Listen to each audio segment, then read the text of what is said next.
SoundHound. The stock price has increased over 700% in just 1 year.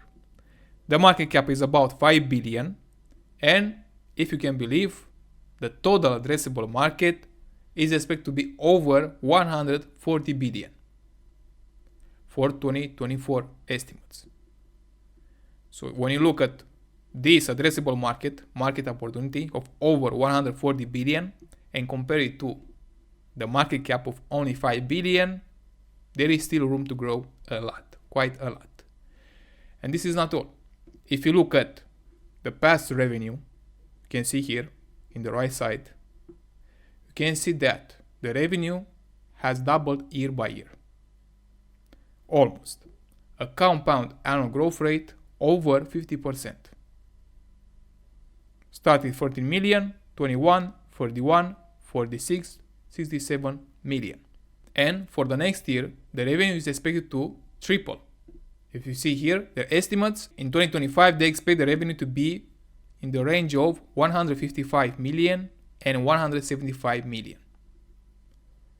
And because of this high growth rate, over 50% a year, and also this market opportunity of over 140 billion, the stock price has started to go up a lot in recent months. Back in 2024 in November, the stock price was about $6, and now $14, a double. As they have so much room to grow, a lot of opportunities from different industries, the stock price can increase a lot. Plus, be aware that the CEO and another co-founder owns this company. As you can see, be aware that there are two classes of shares, Class A and Class B.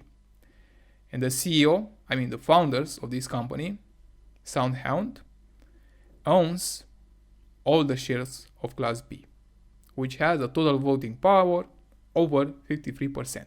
This means they control the company. They decide how much shares to issue, if they want to convert their shares from Class B to Class A, to pay a dividend only for Class B, and so on. They decide the return for shareholders. Be aware of this. If you trust the founders, that they will do a great job, they will take care of shareholders, then you may want to take advantage. Plus, as I said, this huge market opportunity, a huge growth ahead, over 100%. And as you can see, they have their booking, cumulative subscriptions and booking backlog over 1 billion. This means they have some clients, quite important. If you look on their website, you can see here customers, and you can see some of their clients for different industries: automotive, restaurants, IoT and smart devices. And you can see automotive, they have big clients: Stellantis, Hyundai, Qualcomm. Of course, Qualcomm is for chips, but they also manufacture chips for the automotive industry, Kia, and so on.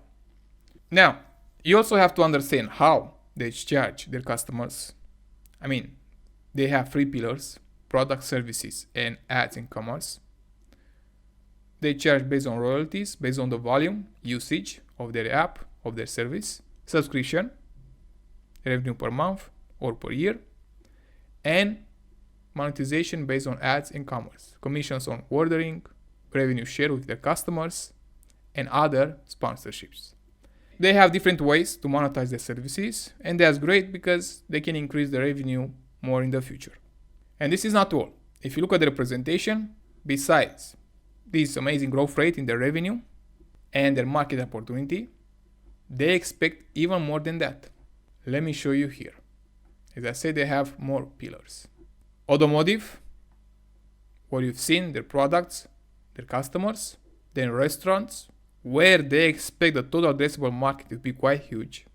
Their global restaurant total addressable market to be over 3 trillion and to increase from 3 trillion to over 4 trillion, 4.4 by 2028. Those are big numbers. Also for their third pillar, another opportunity for e-commerce and digital advertising. As you can see, global over 7 trillion for e-commerce and digital advertising over 820 billion global, and the US 300 billion. So based on their estimates, their market size can be even more than 140 billion in 2024. Amazing growth rate. Now, you have to ask yourself, what's their moat? What's their moat? Their advantage? Why their services is better than the others? Because you look at the revenue, you see this huge increase, almost a double, for instance, for the last 9 months, from 28 million 2023 to 50 million 2024. But of course, they made 50 million revenue for the last 9 months, but the total expenses were over 134 million. So they are not profitable yet. They have to keep growing. So their final losses were over 92 million. Now, they are at the beginning. They invest in their services, R&D, and improve their revenue. And in the future, they might make a profit. But be very careful, because even though the management owns all the shares of Class B, they are not affected of dilution. But public investors like us, retail investors, will be affected by future dilution. The Class A, common stock. And if you look at the number of shares for the last years, from 2021 to 2024, you can see that this number has increased from 4 million to 360 million. So a huge increase in the number of shares, and this means a lot of dilution. As I said, the management won't be affected because they don't issue a Class B but Class A. Be very careful of this, because if they don't achieve profitability in the next 5 years, and the revenue grows, let's say doubles next year and so on, triple, and then the growth rate slows and they are not profitable, then the stock price will decline.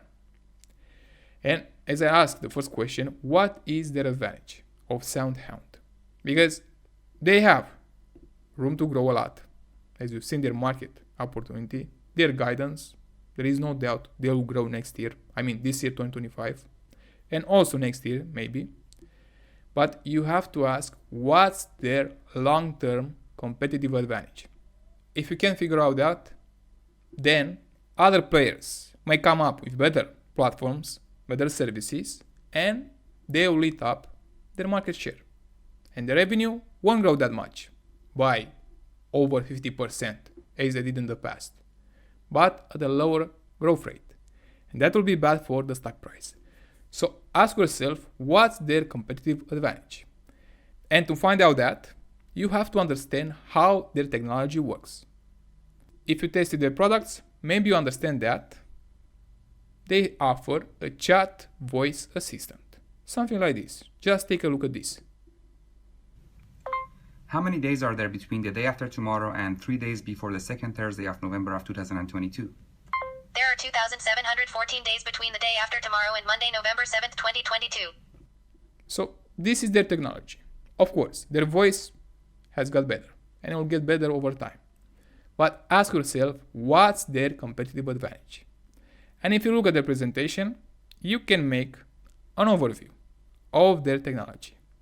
They simply take the voice from the user, transform it into text, and then they use this technology from ChatGPT and other LLMs.